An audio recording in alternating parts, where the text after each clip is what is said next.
So there I was, minding my own business. In Iowa, so you know I was doing a thorough job of it. When out of the ether, my publisher materializes in my message box and tells me she wants us to try our hand at erotica. Specifically, smutty fantasy novellas roughly 10,000 words long. To which I cleverly responded, okay. Salutations, fellow readers, writers, and killers of time on YouTube. My name is Martha Jones, and I would like to use the androgynous sounds of my voice to share with you a few words about 5 lessons learned from the writing of Smut. Lesson number 1, your kink is probably not unique. At the start of my typing on my first erotic work in progress, I consulted the publisher who already has a modicum of smutty romance under her belt, and I asked very sincerely, doesn't this feel vulnerable? As a woman who writes fiction, if you happen to write fiction that features a female protagonist, it is presumed that it is a self-insert. Maybe not 100% of the time, but enough that it has been noticed by more successful authors than I am. However, she reported that it did not feel particularly vulnerable, because her interest in lusty, nerdy, well-endowed men is one that she did not see as particularly unusual, and happened to easily fit the first bite-sized bit of erotica that she aimed to write for this particular venture. And to an extent, your customers want to be satisfied. They purchased your erotica, they're going to find something they like about it. If there's anything we can learn from 50 Shades, lady, it is that you can be a bad writer who writes disrespectfully about somebody else's kink, and straight up steals from another better author. And you can find wild success. Please don't try it, no one will want to be your friend. But that whole thing worked really well for E.L. James because A, it was repurposed fanfic for a well-known commodity, so there was a large built-in audience on which she could capitalize. And B, and this is my observations, not necessarily a large sociological trend seen by experts, there are a lot of boys and girls out there who feel unattractive, unwanted, and unlovable.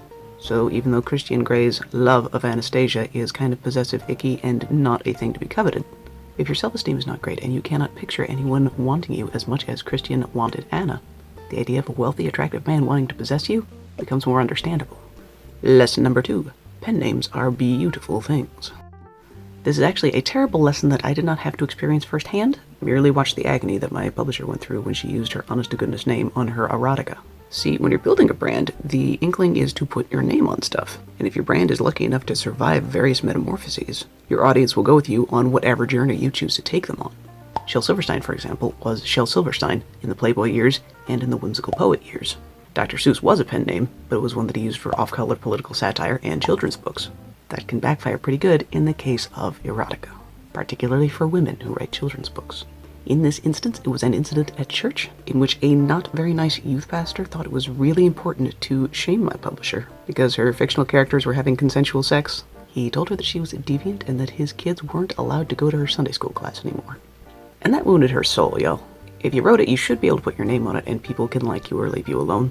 But this cautionary tale from my publisher is a wondrous good reminder that bigots exist, and a pen name specifically for your erotica can be a nice buffer between you and them. Lesson number 3, do not overthink your manuscript.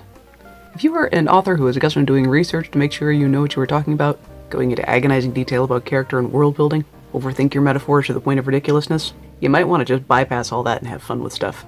Like, there's room for metaphor, there's room for imagination, and sometimes it works really well. Like, not everybody sees their dream lover as a sexy green dinosaur with rippling abs and a Snape wig, but a lot of them have fancied older men or women. In the case of Snape here, he's actually the lead singer of a 90s band called 7 Inch Nails. And it took me a while to go, oh, I get it. He's old. You'd have to be old to get that reference. That's why he's a dinosaur. But if you think too hard about this stuff, it will drive you mad. When we first meet Snape, he is not in love with the protagonist, but with this creature, Bellatrix, the sentient motorcycle, which may or may not be a metaphorical clue that she is slutty.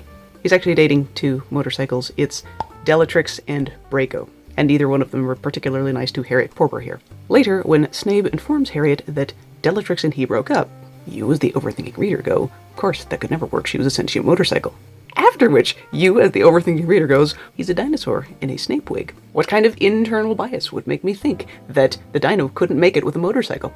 Am I, in fact, cyclist? Don't let this happen when you're writing your erotica.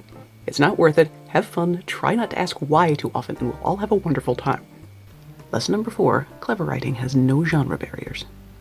I think in genre fiction we're accustomed to having our work not taken seriously anyway. It's only fantasy, it's only horror, it's only romance. How good could it be? Oh, how good do you want it to be?